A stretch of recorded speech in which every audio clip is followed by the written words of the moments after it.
prevail. So now we're on to the next case. Please raise your right hand. Novelist Terese is suing her landlord for a security deposit.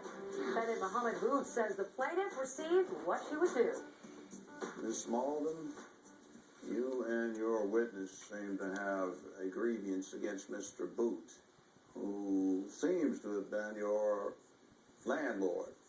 You allege that he has not returned your security deposit, and you have made numerous efforts to contact him. You have contacted him, and you have met with no success. You've been continuously put off, you say.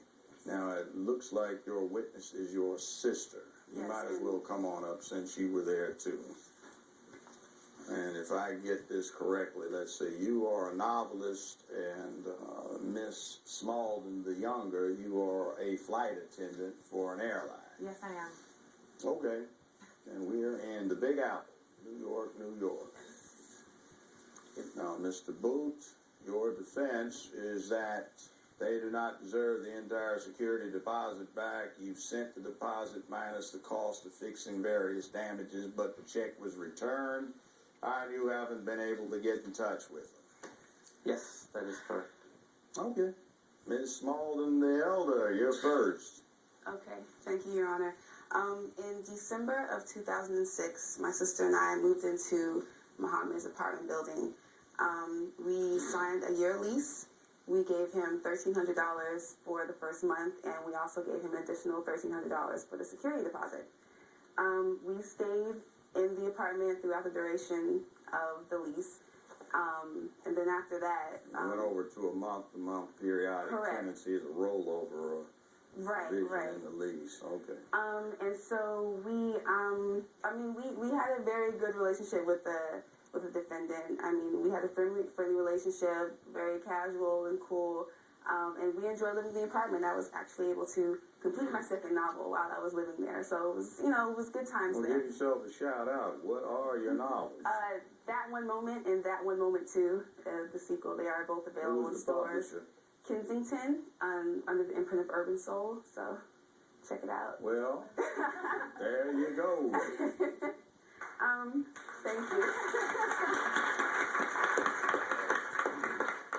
So yeah, like I said, living in the apartment, we had a good time and we had a good relationship with the defendant.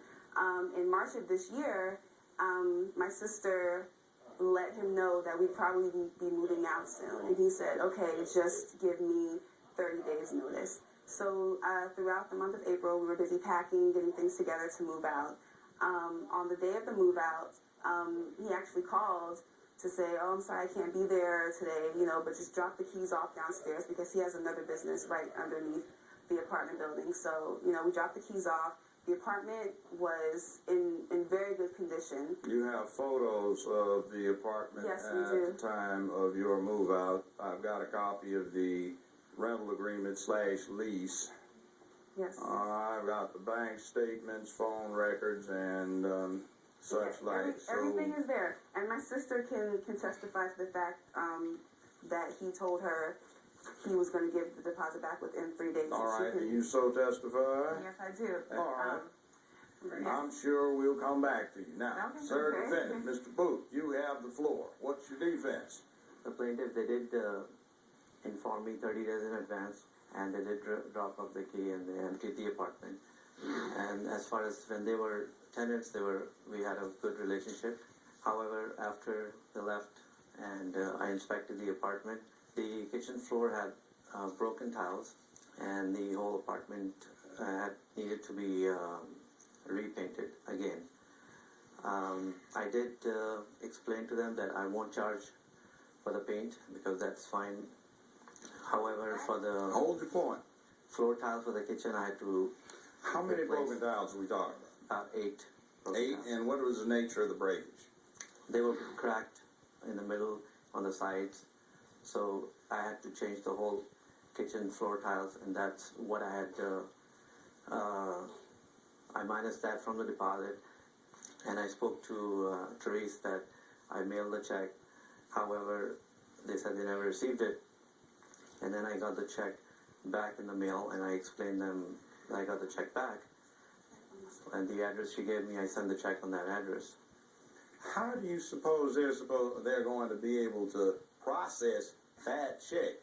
It's undated, and there's no last name as to the payee. We'll be back with more Judge Joe Brown in a moment. Even through text messages, I confirmed the correct address. He said, give me the address again. We gave him the address again. He has the correct address. And that's the address I had. That's not the correct address. That is the address you But texted it's me not also. no, it's not the correct address.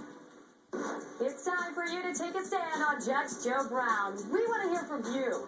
Should marijuana be legal to grow and sell? Call 1-888-77-JUDGE to answer today's question. You'll also receive several special offers. Take a stand now and call us at 1-888-77-JUDGE. Closed captioning sponsored by... Sensitive skin runs in the family. Oh, yeah. Gold Bond Ultimate Soothing Fragrant.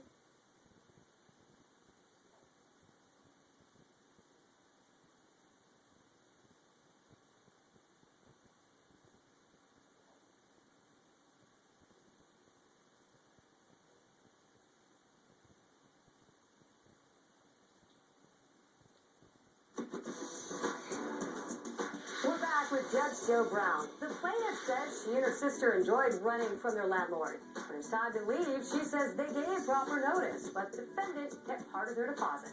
Let's take a peek. Where did you send the check? I have a envelope right here. She gave me an address. Well, let me see that. Pass it up, Madam Sonia.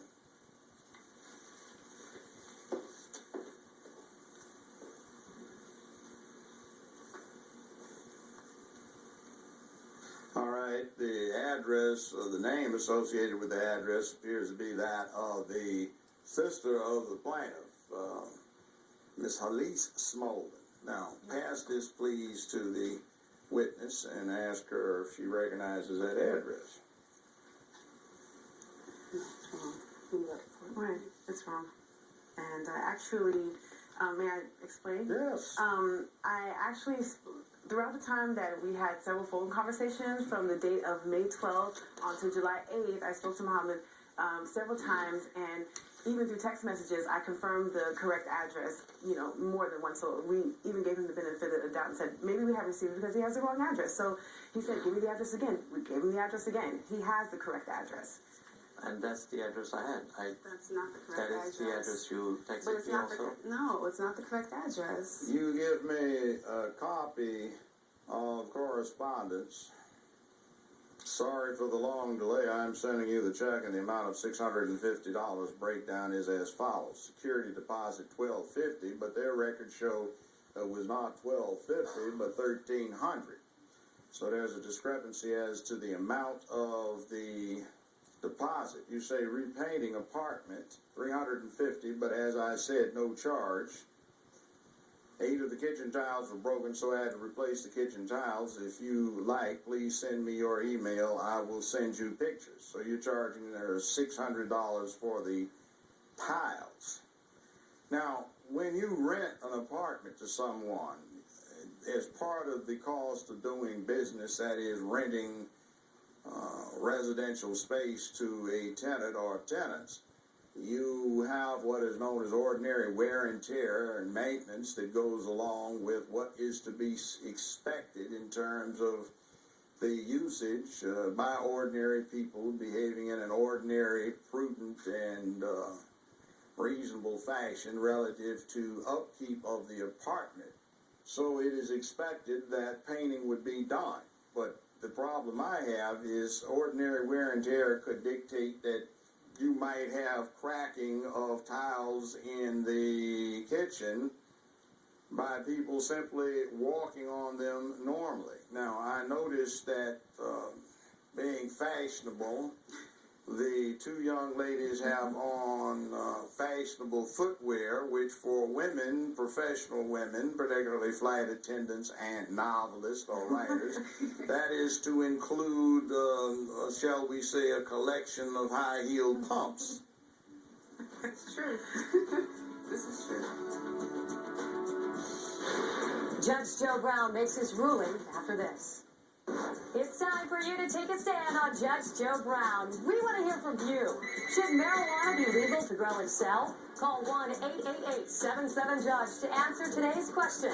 You'll also receive several special offers. Take a stand now and call us at 1-888-77-JUDGE.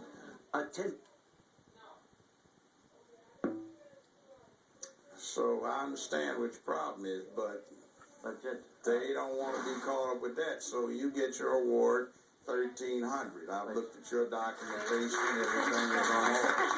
I don't find that what you claim is an offset here is anything other than ordinary wear and tear. Therefore, you gavel it back. As Courtroom is now in recess. Well, the plaintiff likes to write, now shares a storyline on a rental nightmare. The judge already wrote a chapter on stiletto assault. Normal wear and tear. The plaintiff wins. We'll be right back.